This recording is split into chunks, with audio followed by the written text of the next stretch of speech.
Monggo. Assalamualaikum warahmatullahi wabarakatuh. Terima kasih kepada sahabat-sahabati yang telah menyempatkan waktunya untuk mengikuti kelas LSP edisi 1 pertemuan kedua pada malam hari ini. Sebelumnya, izinkan saya memperkenalkan diri terlebih dahulu.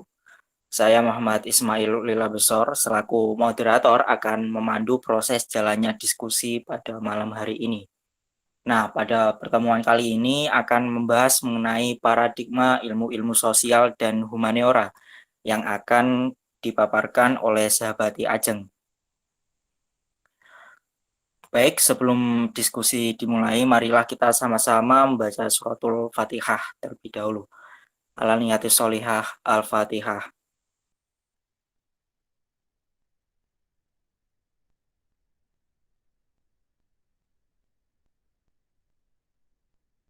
Amin.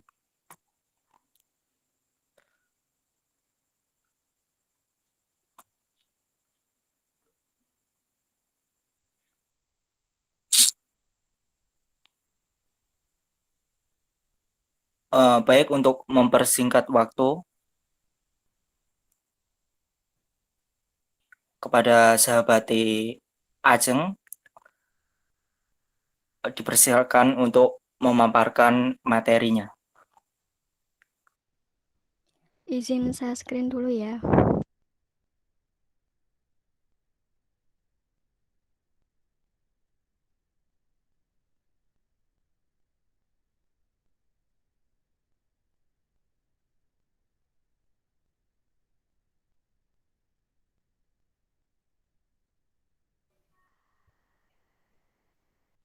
Udah kelihatan belum?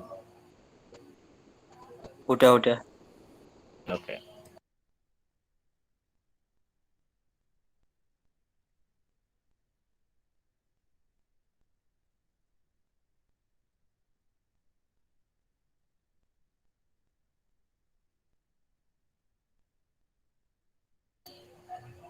Aceng mau share screen sendiri atau aku yang share screen?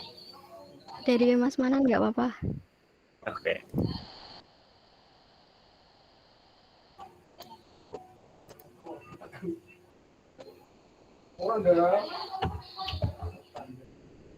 Kelihatan? Kelihatan? Ya, sudah kelihatan.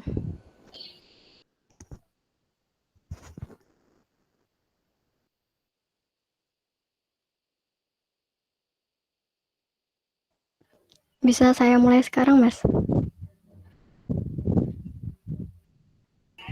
Ini moderatornya. Bisa. Ya, silakan. Baik, terima kasih atas kesempatannya. Assalamualaikum warahmatullahi wabarakatuh.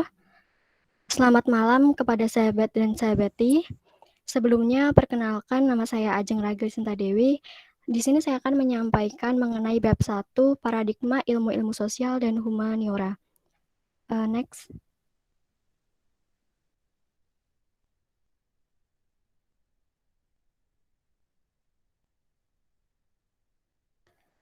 Sejak zaman Yunani kuno, istilah paradigma sudah dikenal dan mengandung pengertian yang beraneka ragam.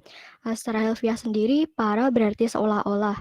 Misalnya para medis, di mana para medis ini berarti profesi sebagai pelayanan medis. Kemudian digma berarti pola, contoh, atau model. Terdapat perbedaan pada setiap negara dalam mengartikan paradigma. Di antaranya yaitu Belanda, yang artinya ini adalah infleksi atau konjugasi kata. Kemudian Jerman itu paradigma, Prancis paradigma, dan Inggris a partner, example, or model in overall concept accepted by most community people in an intellectual. Next.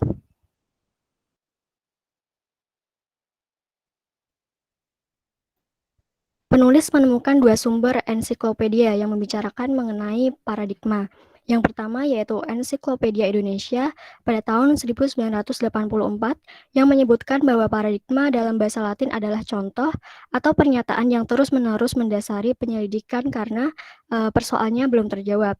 Kemudian yang kedua yaitu dalam Ensiklopedia Nasional Indonesia pada tahun 1990 Dikemukakan bahwa paradigma berasal dari bahasa Yunani yaitu paradigma, yang artinya contoh atau model. Kemudian Plato menggunakan kata tersebut untuk menjelaskan suatu cara untuk menghubungkan dunia jasmani dengan dunia rohani, yaitu ide. Next.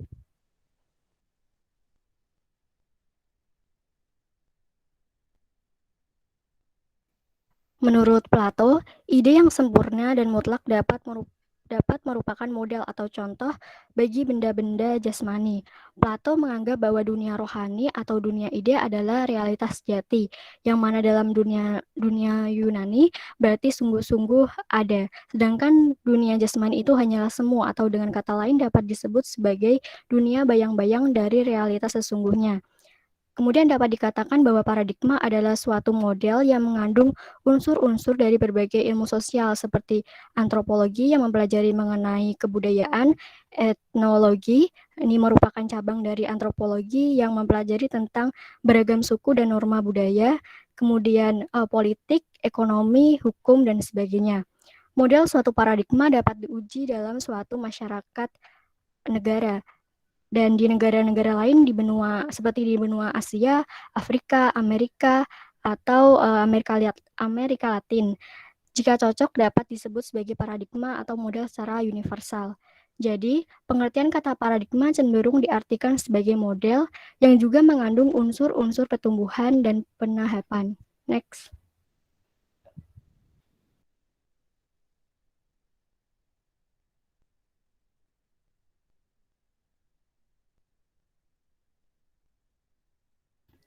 Istilah paradigma relatif dikenal lebih dulu dari dalam ilmu eksakta.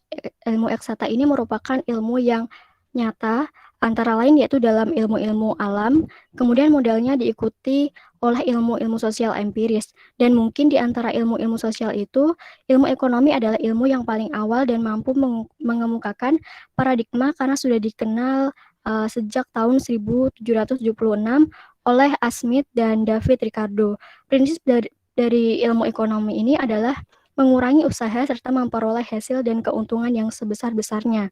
Tujuan untuk memperoleh hal seperti itu tidak hanya diukur dengan nilai uang, tetapi juga dalam bentuk pengorbanan lainnya. Seperti yang telah kita ketahui, ilmu-ilmu sosial empiris yang mengikuti model ilmu alam telah dikenal lebih dahulu. Humaniora sebenarnya sudah ada sebelumnya jika retorika yang dikembangkan oleh Cicero di Roma dan Peresca di Yunani, serta seni digolongkan sebagai humaniora. Jika filsafat Yunani dan Homerus pada abad ke-5 dan ke-6 dianggap sebagai humaniora, artinya humaniora telah ada sebelum ilmu sosial empiris. Bila dirumuskan, humaniora adalah bidang ilmu yang mengandung pengertian studi kemanusiaan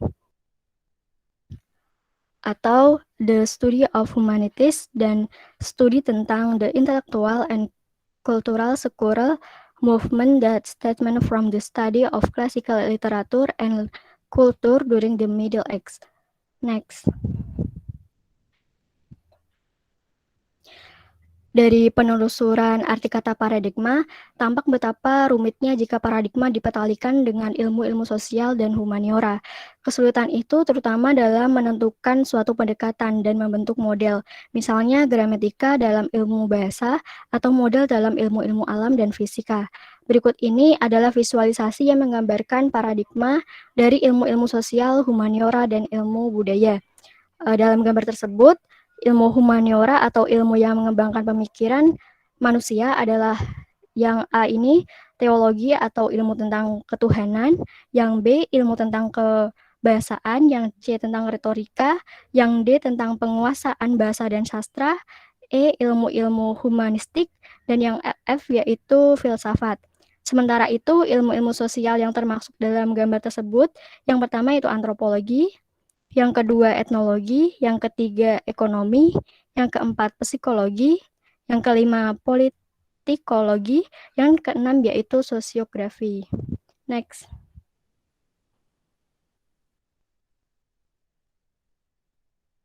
Apabila sketsa tersebut dapat diterima sebagai visualisasi untuk menggambarkan paradigma, tampak betapa sulitnya menemukan kriteria yang dapat mempertemukan paradigma ilmu-ilmu sosial dan humaniora karena masing-masing terbatas pada ranah dan kriteria tertentu. Namun, ada dua variabel utama, yaitu kehidupan bersama manusia dan adanya sifat hubungan yang apabila diintegrasikan akan mencapai kebersamaan hidup dan sifat saling berhubungan. Next.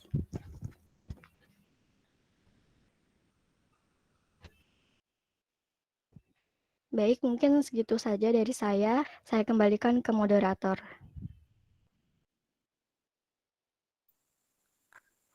Oke, terima kasih sahabati Ajeng yang telah memaparkan materi yang sangat menarik ya.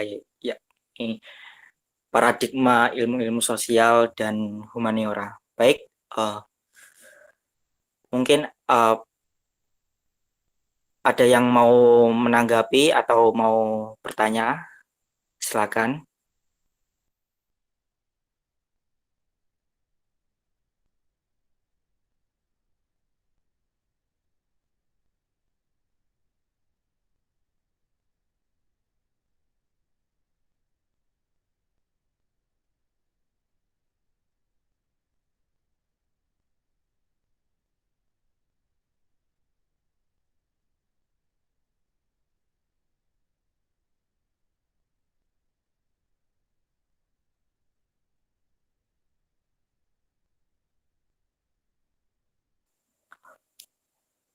Apakah sahabat-sahabati ada yang ingin menanggapi atau mungkin menambahkan mengenai pengetahuannya, pengetahuan akan paradigma ilmu-ilmu sosial mungkin, sahabat Manan atau yang lainnya, sahabat Adib, sahabat Zen,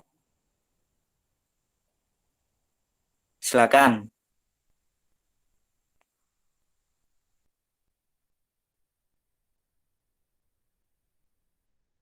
Tadi poin-poin biar konsepnya lebih bisa dipahami.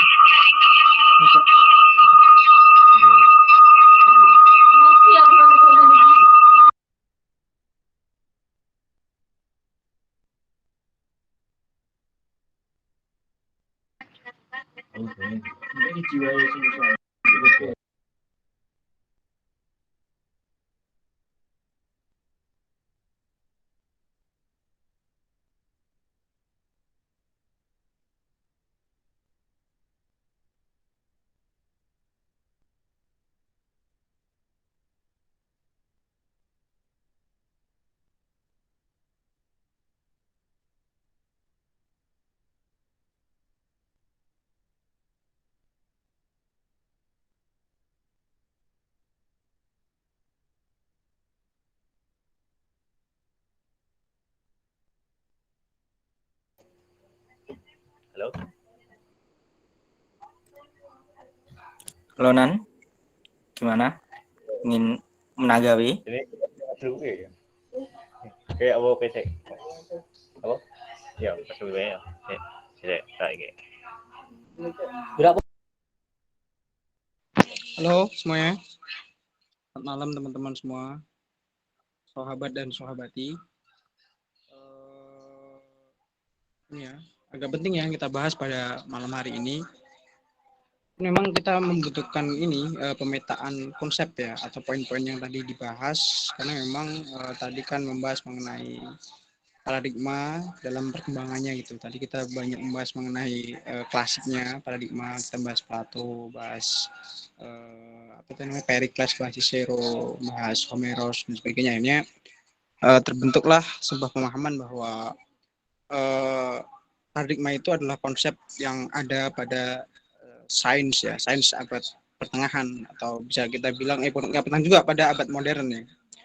Tapi tadi kita kan paling pembahasnya mengenai bahwa sebenarnya humaniora itu atau paradigma sebagai sebuah metode ilmu sosial itu sudah ada sebelum adanya ya ilmu pengetahuan tentang paradigma itu gitu loh. Pada klasik itu pernah ada apa, itu kan. Udah ada ilmu-ilmu humaniora, ada karya-karya sastra, Plato tadi menyampaikan ada bahwa ya ada ide, ada forma dan sebagainya. Nah, tapi pada akhirnya kita membutuhkan sebuah konseptualisasi yang bisa kita pahami bersama sebetulnya apa itu paradigma gitu loh. Selain memang kita bisa memahami itu sebagai model atau contoh, tapi dalam praksisnya sebenarnya bagaimana paradigma itu bekerja. Nah, kita bisa ambil contoh misalnya paradigma apa kritis transformatif gitu misalnya, atau paradigma menggiring arus gitu. Jadi kalau setahu saya kan paradigma itu kan adalah sekumpulan konsep ya, sekumpulan dalil, sekumpulan kerangka pikiran yang akhirnya akan menuju pada sesuatu gitu loh. Yang memang di situ ada asumsi-asumsi dasar, misalnya teori kritis paradigma kritis transformatif. Asumsi dasarnya adalah kritis itu adalah sebuah keharusan yang dimiliki oleh misalnya paradigma kritis transformatif PMI itu ya, harus kader PMI, harus dimiliki kader PMI gitu. Tapi selain kritis juga harus bisa ada sampai pada taraf transformasi atau transformatif. Jadi tidak hanya berhenti pada pengetahuan atau pada taraf epistemik, critical thinking ya, tapi harus bisa juga bertransformasi pada hal-hal yang praksis atau bisa kita lihat wujudnya itu seperti apa dari pemikiran itu. Nah, dari situ kan ada asumsi-asumsi ya, bahwa pertama mahasiswa harus kader PMI harus kritis, dan tidak hanya kritis tapi juga bisa melakukan transformasi sosial, transformasi politik ataupun hal yang lainnya. Selain itu kan akhirnya juga kita dari paradigma itu ada kebutuhan untuk mempelajari mengenai misalnya apa itu kritis, atau apa itu misalnya dalam pendidikan dengan kritis, apa itu gerakan sosial kritis misalnya, yang akhirnya tidak hanya selesai pada pengetahuan tapi bagaimana untuk bisa sampai pada praksisnya gitu. Ya kan, itu kan sebuah hal yang sifatnya paradigmatik ya, artinya ada asumsi dasar, ada konsep-konsep yang sudah dipikirkan dan dipelajari bersama, akhirnya mencapai sesuatu gitu. Nah, atau contoh kasus lain misalnya paradigma menggiring arus, ada dulu tuh ada tuh PM itu apa tuh pinggiran apa tuh, apa arus pinggiran lupa aku, harus balik Paradigma masyarakat pinggiran. masalah pinggiran. Jadi memang pemikirannya itu lebih fokus pada mengkonseptualisasi apa itu masyarakat pinggiran dan bagaimana kita sebagai mahasiswa untuk memandang itu dan apa yang dilakukan gitu loh. Jadi ada, kalau dalam istilah sejarah itu ada ininya, ada apa ya, bisa dibilang arce ya, arce itu mulanya kemudian itu apa ya, cara hakikatnya itu apa, misalnya masa pinggiran itu, terus apa istilahnya itu telos itu pandangan masa depan idealnya seperti apa gitu. Nah, paradigma juga akhirnya kan seperti itu, ada tujuannya seperti apa, asumsi dasarnya tadi itu arce-nya mulanya ya kan, dan saat ini seperti apa gitu. Jadi mungkin memang kalau kita lihat paradigma ini ya adalah hal yang basic sekali ya dalam penelitian utamanya, ataupun kita sebagai manusia ataupun mahasiswa yang ya sehari-hari kita bekerja dengan berpikir. Tapi mungkin dari awal memang kita harus petakan ya, agar paham sebenarnya paradigma itu apa sih, bedanya paradigma dengan visi ya itu apa, atau bedanya paradigma dengan cita-cita itu apa gitu kan. Yang jelas komponennya tadi saya sebutkan bahwa Pancasila. Paradigma itu ada konsep-konsep, ada asumsi-asumsi. Nah, konsep itu nanti berkembang bahwa membutuhkan ya, alat-alat tertentu, ya, pengetahuan bisa, metode bisa, ya kan. Terus akhirnya akan mencapai pada taraf apa itu loh. Itu sih paling. Nah, adapun tadi masalah Plato dan sebagainya, mungkin itu hanya penjelasan bahwa ya paradigma sudah ada sebelumnya, sebelum adanya misalnya teman-teman kemarin mungkin ya aku nggak ikut ya, sudah bahas misalnya Thomas Kuhn misalnya, yang memang paradigma kan mulanya kan ada di ilmu sains ya, dan yang menjadi problem adalah bahwa banyak sekali objek-objek penelitian atau objek-objek pemikiran dalam ilmu humaniora, ilmu sosial humaniora itu tidak kompatibel atau tidak apa ya, tidak sepadan dengan apa yang diteliti objeknya di ilmu alam atau ilmu eksakta. Di ilmu alam sudah jelas ya, objeknya jelas, yang indikatornya jelas, bisa ada parameterisasi ya, bisa ada pengukuran, ada uji validitas yang jelas. Tapi kita tidak bisa membayangkan untuk melakukan objektifikasi terhadap realitas sosial. Misalnya bagaimana kita bisa mengukur mengapa seseorang menjadi miskin gitu kan. Bagaimana penjelasan mengenai pemiskinan struktural. Bagaimana penjelasannya alasan-alasan lain secara kultural. Karena objeknya meskipun ada manusia di situ, tapi ada fenomena yang terjadi atau realitas yang terjadi karena hubungan-hubungan itu, hubungan manusianya, hubungan manusia dengan alamnya, dengan bagaimana dialektika dengan diri sendirinya gitu kan. Ini kan itu tidak bisa diobjektifikasi. Makanya metode-metode alam yang termonopoli ya dalam cara pandang yang objektif itu seringkali tidak bisa digunakan dalam ilmu sosial, karena objektif itu artinya kan bukan berarti benar ya.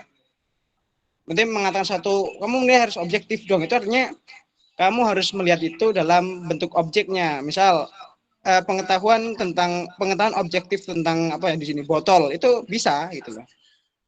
Tapi pengetahuan objektif mengenai bagaimana seorang itu menjadi miskin itu tidak bisa gitu loh. Karena itu berkaitan dengan realitas yang ada dalam ya kehidupan mental kita atau pikiran kita, dan itu bisa kita pahami secara bersama secara intrasubjektif gitu. Itu tidak terobjektifikasi. Jadi itu kan menjadi juga menjadi problem dalam pendataannya. Pendataannya kan bukan pendataan yang sifatnya mengacu pada material kan, gitu. Makanya memang kadang susah.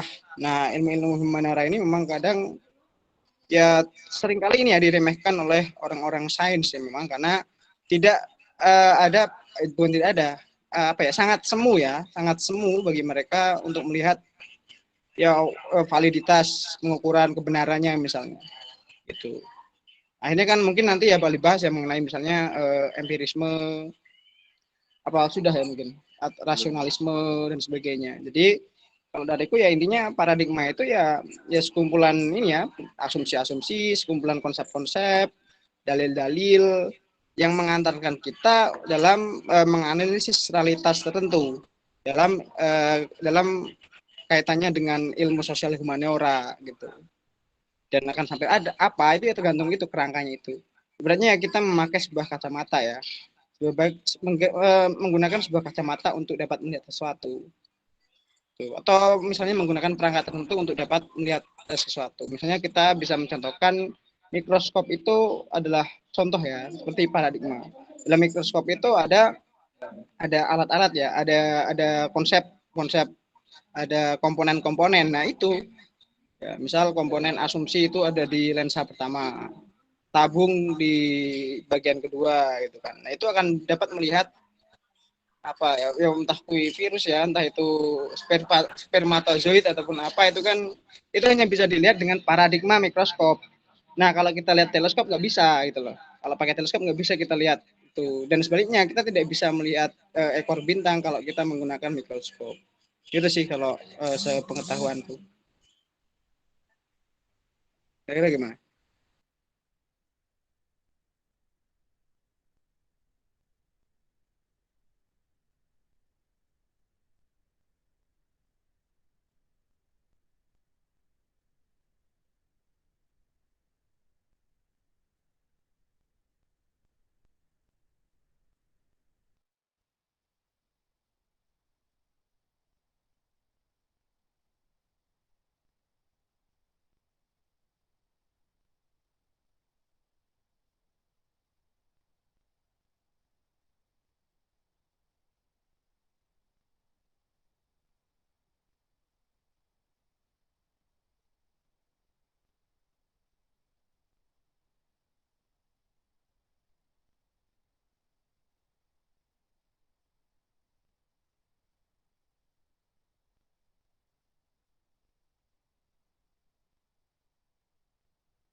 Halo? Ada yang ingin berpendapat lain? Mungkin sepemahaman teman-teman mengenai paradigma itu apa? Itu dari Ajeng misalnya pembacaannya terhadap itu terusnya apa sih? Oh ya, mungkin dari Ajeng dulu ya. Kira-kira sepemahaman Ajeng mengenai paradigma itu apa dari pembacaan Ajeng dan beberapa tadi apa ya banyak hal pendapat dari Mas Lutfi gitu.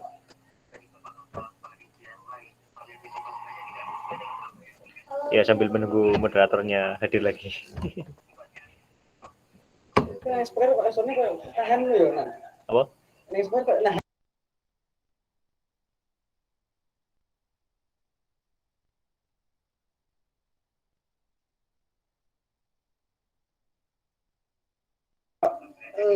Tidak. Iya sih. Cek. Tidak Nah, apa-apa. iya. Tidak apa-apa ya. Ya emang Mending aja. aku nyaman yang ini. Coba. Masa sih? Ya, gimana Ajeng? Mungkin sepemahaman Ajeng mengenai paradigma dari pembacaan Ajeng itu bagaimana? Ambil tadi kan sudah mendengar juga beberapa pendapat dari Mas Lutfi. Barangkali teman-teman juga silakan.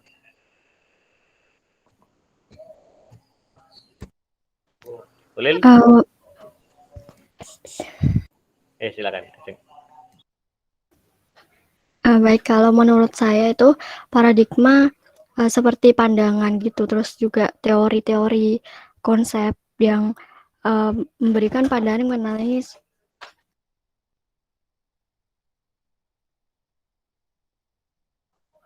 mengenai suatu kejadian. Nah, kalau menurut saya ini juga paradigma ini berbeda dengan ilmu yang bersifat empiris, di mana ilmu empiris ini kan konkret ya, nyata. Seperti ilmu-ilmu alam itu kan ada buktinya, dapat dilihat secara langsung. Sedangkan paradigma ini tidak dapat dilihat secara langsung gitu.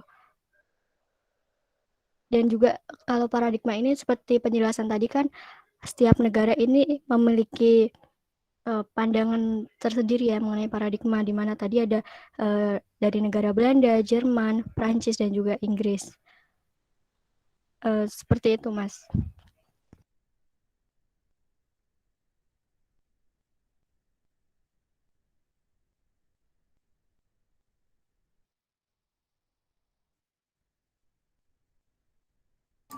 Rotasi. Boleh keluar ya? Boleh. Revolusi matahari. Del? Kan revolusi matahari itu ya hubungan antar konsep. Ada konsep matahari, ada konsep bumi, ada konsep apa namanya? Oke, sambil nunggu Ulil ya. Muter, ya, akhirnya ada yang lain? Revolusi matahari. Nah, kan menjadi teori ketika teori apa misalnya teori tata surya di dalamnya ada warna konsep isi ada sendiri.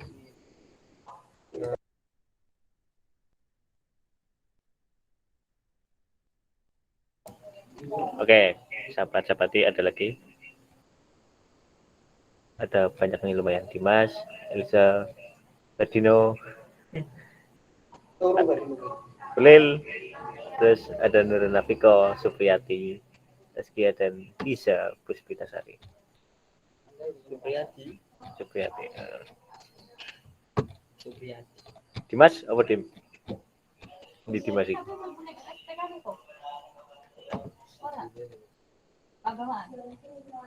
Sopo? Supriyati. Terus Supriyati loro. Iya. Coba emang ono Agus. Isi agama di sini LSP. Oh. Gus. Moderatornya ngilang iki. Lil. Boleh ndi? Sejarah. Sorry. Oh, Pak Ijo. Kalau Ajeng sendiri ada yang mau ditanyakan nggak? Ya, barangkali. Ya, mana? Oh, ada BNADT. BNADT. Belum? Mas? Apa?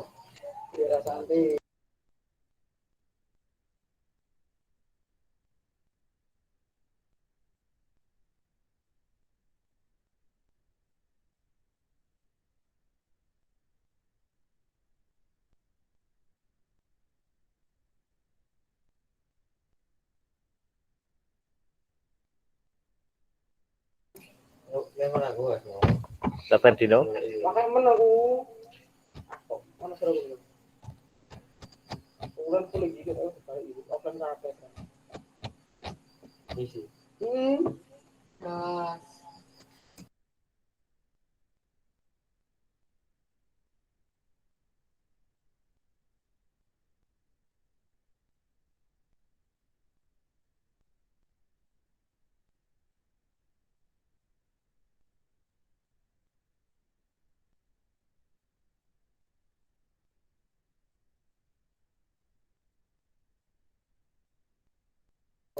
Ayo, ada lagi?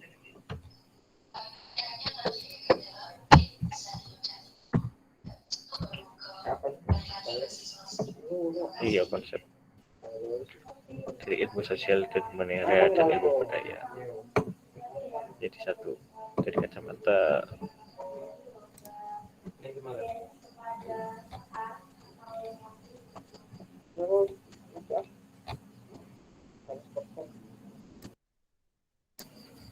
mana teman-teman?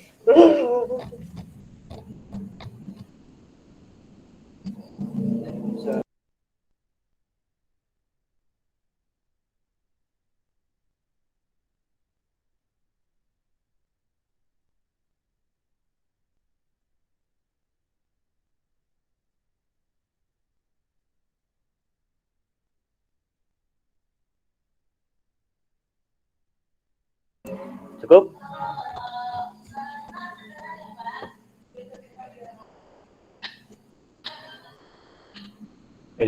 Ilja Bandahanan Brilian awarannya ngono. Dari Ajeng ada yang mau disampaikan lagi? Belum ada Kak. Mas, kalau itu apa namanya Nurun tadi katanya ingin berpendapat. Belum. Aku ingin berpendapatan. Berpendapatan, siap. Belum?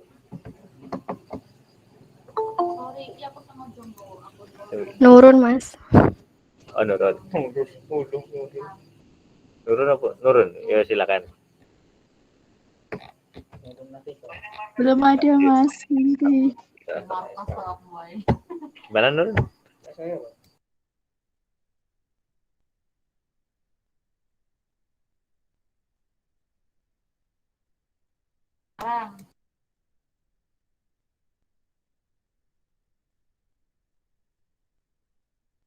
Gimana Nurun? Nurun tadi mau berpendapat katanya. Belum Mas, nanti. Oh, belum. Terus ada nanti.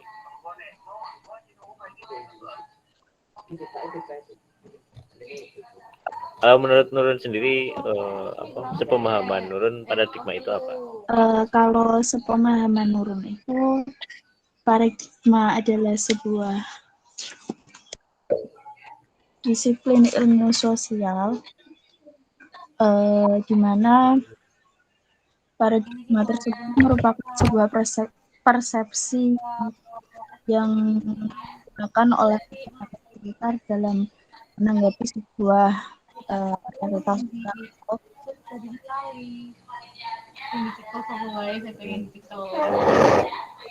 terjadi dalam masyarakat. Itu sih Mas. Oke. Ada tanggapan? Tip ngomong tip, merah-merah tip.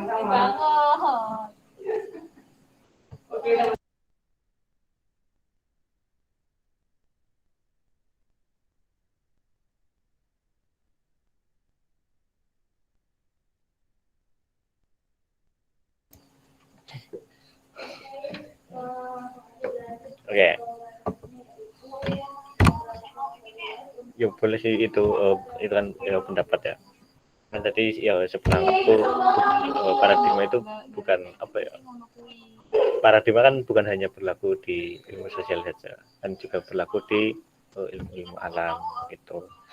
Dan tadi sepemahamanku berdasarkan bacaan dan juga apa yang disampaikan Mas Lutfi juga Ajeng ya tadi, paradigma itu katakanlah apa ya, lebih luas pengertiannya itu, artinya bahkan bisa melebihi atau bisa berlaku di ilmu sosial dan ilmu alam.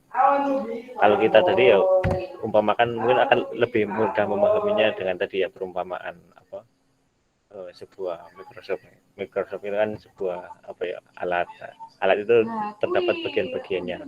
Nah bagian-bagiannya itulah misal satu Microsoft ini kita anggap sebagai paradigma dan bagian-bagiannya merupakan ada konsep, ada dalil-dalil, ada asumsi-asumsi gitu yang digunakan di dalam melihat sesuatu gitu.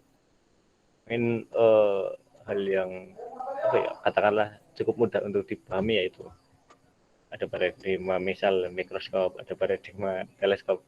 Nah, dan bagian-bagiannya itu dianggap ya tadi seperti konsep-konsep dasar, kemudian asumsi dasar dan apa yang harus dicapai itu yang saling berkesinambungan itu sih sepemahamanku tadi itu yang berpendapat.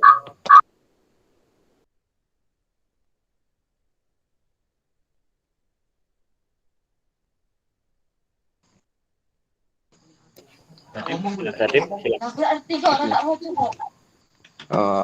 Sebenarnya ini ya apa namanya, aku mau menyampaikan soal obrolanku tadi dengan Mas Topi. Jadi tadi kan sudah dijelaskan banyak oleh Ajeng dan kemudian disambung Mas Lutfi, kemudian disambung juga oleh Manan dan pertanyaanku, aku bertanya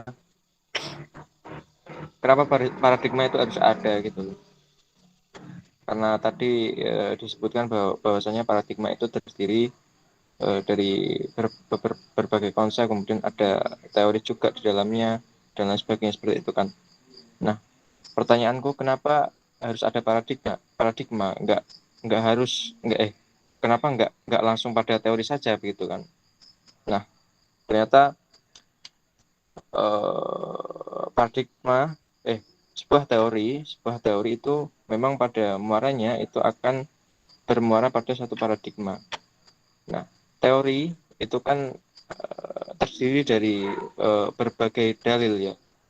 Jadi ada berbagai dalil misal kalau tadi disebutkan itu matahari bumi berputar itu kan dalil. Kemudian ada lagi dalil lagi bumi itu bulat. Lalu dari berbagai dalil itu muncul sebuah teori misal apa gitu kan. Misal apa teori apa tata surya dan lain sebagainya. Nah, di dalam dalil itu terdiri dari berbagai konsep yang pada akhirnya muaranya tetap pada satu paradigma seperti itu. Dan aku kira konklusinya atas pertanyaanku kenapa harus paradigma memang harus ada seperti itu. Seperti itu sih sebagai ini ya satu cara pandang atau yang lain seperti itu teman-teman. Itu aja sih. Soal obrolan yang mungkin barangkali teman-teman nggak mendengar lalu aku sampaikan ulang seperti itu.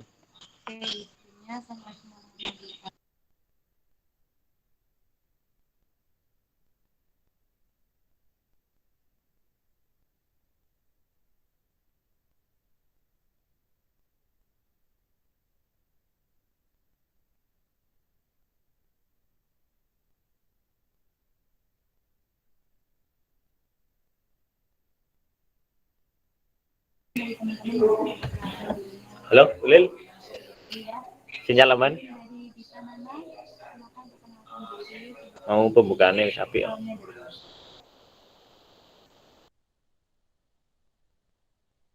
Halo, Ulil.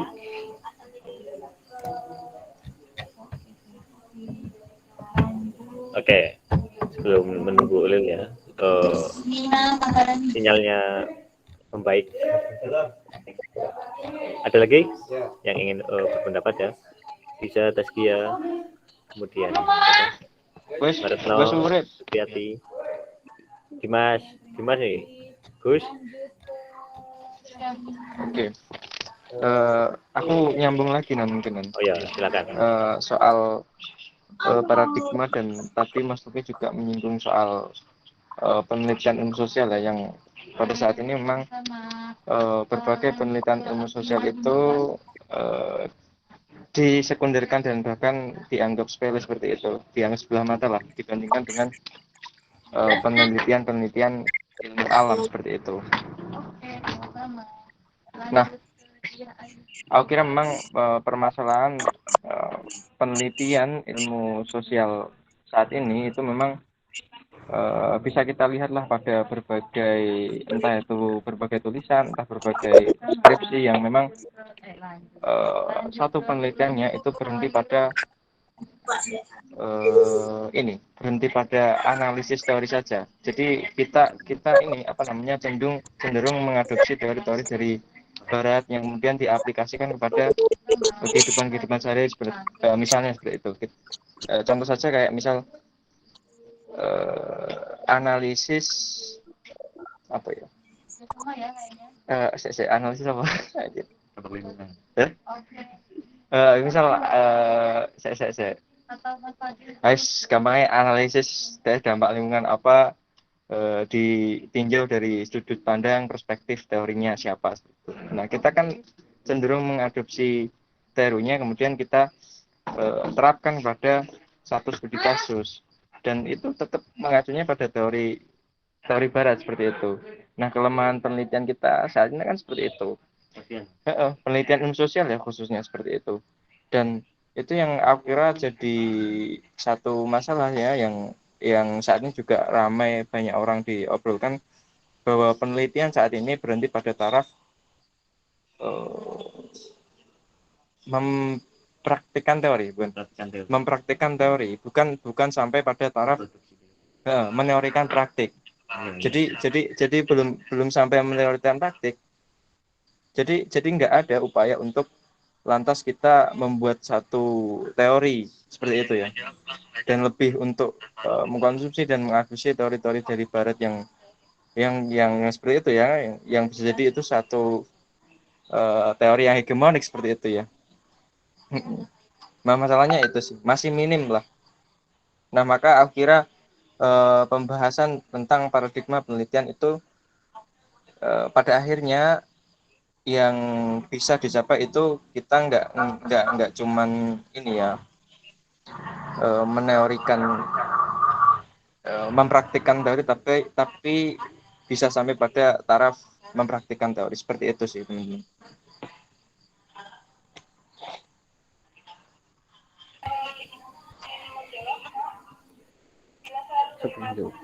Oke.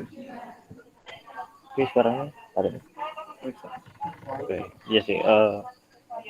Itu juga bisa terlihat ketika gini ya, cara memahami sesuatu kan kadang kita merefleksikan dengan kehidupan. Nah, kalau di saya sendiri kan di ilmu politik juga ada seperti itu.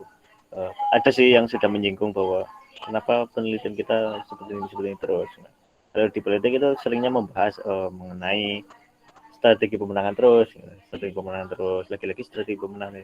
Mungkin itu sebagai contoh ya, artinya kan ada hal yang tidak berkembang. Kita tercenderung tadi yang dikatakan mempraktikkan teori ya, tidak menteorikan praktik. Kalau teman-teman juga mungkin ada yang sudah melihat YouTube-nya Martin saja kan, beliau kan juga membahas kenapa sih ilmu sosial di Indonesia itu tidak berkembang. Kita cenderung yaitu memproduksi menggunakan teori Barat sebagai pijakan dan sebagai alat analisis, tapi kita jarang atau bahkan tidak pernah menelurkan sesuatu. Kalau di contohnya kan ada yang pernah menelurkan yaitu tentang ikan mujair. Nah, itu kan benar-benar yang diteorikan oleh orang asli Indonesia. Namun di dalam itu pun masih dalam konsepsi ilmu eksakta. Dan katakan ya itu mungkin yang membuat ilmu eksakta dikatakan lebih bisa menjawab persoalan hari-hari ini daripada ilmu sosial. Gitu.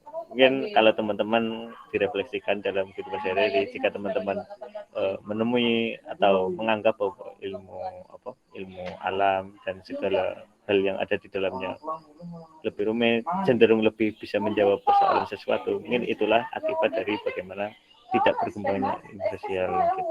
Dan menurutku ini penting sih apa ya, ya seperti yang dikatakan ya, memahami apa paradigma di dalam ilmu sosial, karena untuk menciptakan sebuah objektifikasi kan harus ada objeknya. Nah, ilmu sosial ini objeknya kan cenderung apa ya, semu abstrak gitu, berbeda dengan ilmu eksakta yang memang objeknya bisa tadi ada pengukuran, ada parameter yang bisa diukur, ya gitu sih.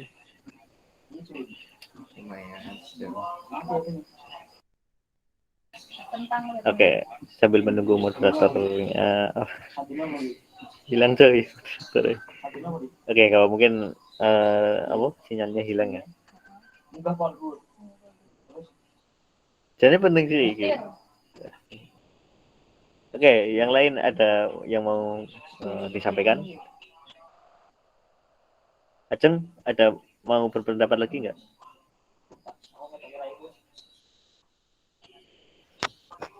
Belum ada, Mas.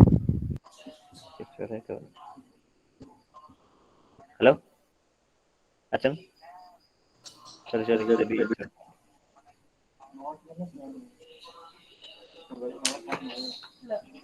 Cukup, Aceng? Cukup. Oke. Siapa nih? Dimas? Rizky Ananto? Gimana, Tim?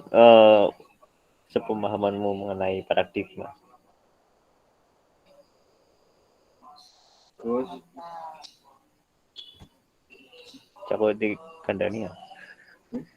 Tidak omong-omongan. ya toh ngobrol nurun Nurun? ada Mbak Retno nih, Mbak Retno? paradigma ilmu sosiologi gimana itu? Mbak Retno ada yang mau disampaikan?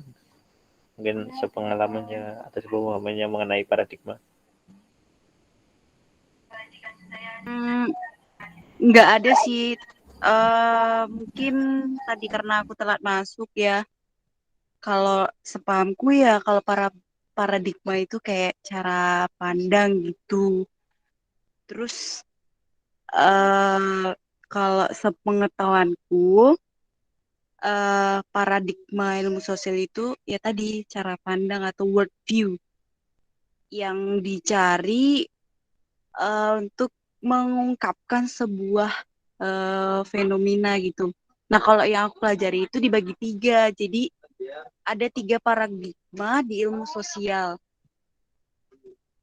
yaitu struktur fungsional, konflik, sama satunya interaksionis simbolik. Jadi itu sih sepahamku.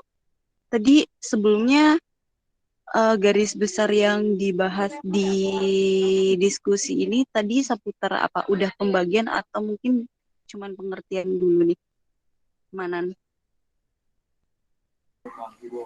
Masih ke ini sih, apa ya, kayak konsep dasar apa sih paradigma itu dan kenapa dia muncul, dan dia melihat apa ya, realitas hari-hari ini gitu. Iya, oke. Itu sih dari aku mungkin cukup. Mungkin lebih lanjut ke bisa masuk ke sana, tapi ini lebih ke konsep dasar dulu.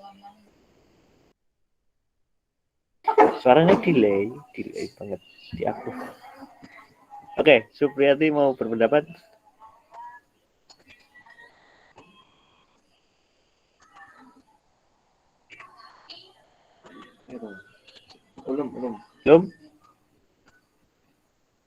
Belum katanya udah belajar banyak soal paradigma itu.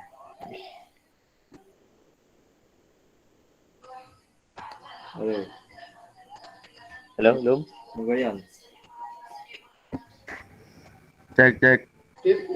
Guys. Monggo.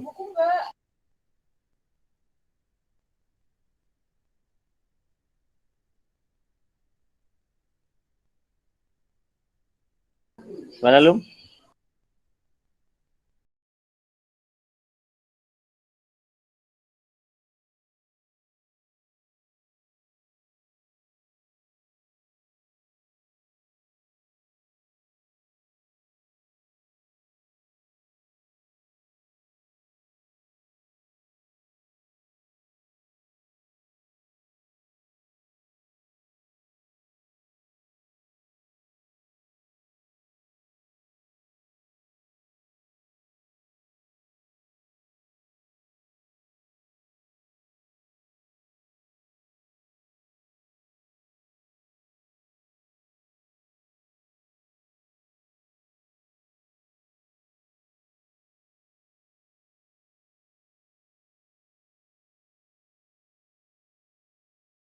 ya yang belum berpendapat nih. Dimas, terus Ajeng udah ya tadi. Halo, Bi. Oh, Cop. Gimana, Cop? Gimana, Menurutmu, gimana? paradigma itu apa menurutmu? Pemahamanmu tentang paradigma? Ya, izin masuk ya. Jadi menurut saya itu paradigma itu ya apa ya, kan? Cara bagaimana kita memandang sesuatu. Ya bisa dilihat dari gambar ini kan. Jadi kita itu di ujung atas sendiri kecil lah ibaratnya manusia itu sebagai itu, tapi kita memandang sesuatu itu luas menyebar seperti ada berbagai macam ilmu lah ibaratnya situ ada ilmu sosial sama ilmu humaniora dan budaya itu. Jadi sebagai manusia itu bukan hanya memandang sesuatu hal itu dengan satu sudut pandang, kita bisa berpindah lain tempat dan memandang sesuatu itu bukan hanya gimana ya, bukan hanya memandang satu hal itu dengan cara ya dengan satu cara pandang, tapi banyak cara yang bisa kita lihat dalam melihat sesuatu hal tersebut. Itu.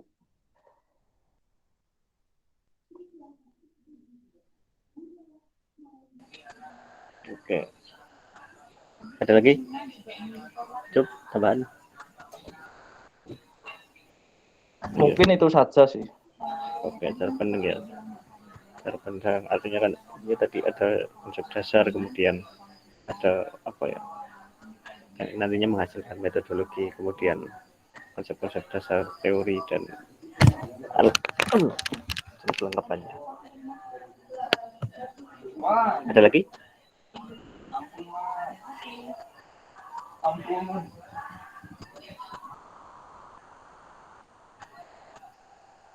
Ada lagi sahabat-sahabati?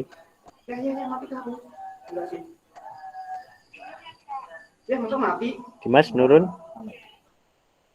Zaskia, Supriyati.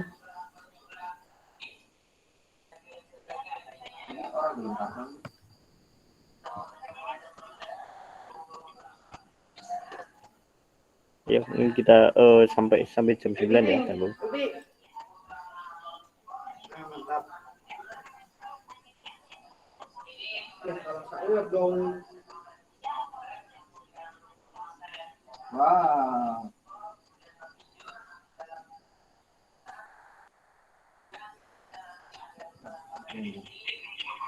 Cukup? Cukup. Dari saya cukup. Oke.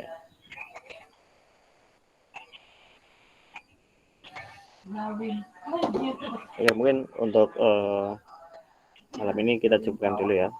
Lumayan 1 jam membahas apa sih paradigma. Ya semoga nanti teman-teman bisa membaca lagi ya literatur yang sudah dibagikan. Kemudian nanti bisa berdiskusi lebih aktif, mungkin lebih berpartisipasi. Kemudian yang belum berpartisipasi bisa ikut serta, dan nantinya kita juga akan belajar lebih banyak mengenai paradigma lebih lanjut gitu. Dan karena sudah terjadwal sudah dibuatkan jadwal, jadi nanti mungkin dalam beberapa pertemuan sekali 2 kali akan dibahas 2 bab sekaligus, tergantung banyaknya halaman dan kesulitannya gitu. Nanti ya terima kasih buat teman-teman yang sudah bergabung, semoga tetap istiqomah ya, semoga bermanfaat. Teman-teman sendiri yang mendapat ilmunya kalau memperhatikan, kalau bertanya, berpendapat dan lain sebagainya gitu ya. Terima kasih buat Ajeng yang sudah mempresentasikan dan membuat bahan presentasi, dan Ulil ya mungkin yang awal sudah membuka dan ternyata sinyalnya sedang kurang baik gitu ya. Terima kasih sahabat-sahabati, semoga bermanfaat. Dari aku, apabila ada tutur kata yang kurang berkenan, mohon maaf. Assalamualaikum warahmatullahi wabarakatuh.